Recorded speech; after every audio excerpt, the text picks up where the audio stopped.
butchers and bakers, doctors and police, repair shops and metalworking facilities. There were cobblers to mend shoes, and even a post office to process the thousands of letters sent and received by the men. Combat cameramen were also among the crew.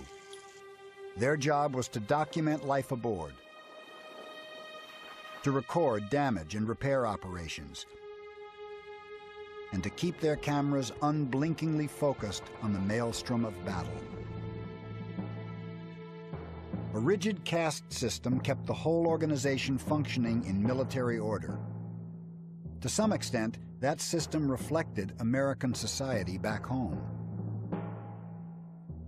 On the ship, we had stewards to wait on us, and they were all blacks. The Navy was segregated. If a black PhD came on that ship, he would automatically become a steward, waiting on these fresh-faced college kids. Once a ship reached the combat zone, every sailor aboard, no matter what his normal job, filled a combat role. Bakers became gunners. Post office clerks were transformed into lookouts, and everyone was trained in damage control. In battle, the entire crew was equally at risk. On a warship, there was no such thing as being behind the lines. There are no foxholes on an aircraft carrier. Not only is there no place to hide, but every part of the ship is potential shrapnel. A bomb can rip the deck into small bits of jagged steel, which fly with the force of gunfire. There was nowhere to run, and usually little to see. Most sailors manned their battle stations deep within the ship, handling ammunition or operating vital equipment.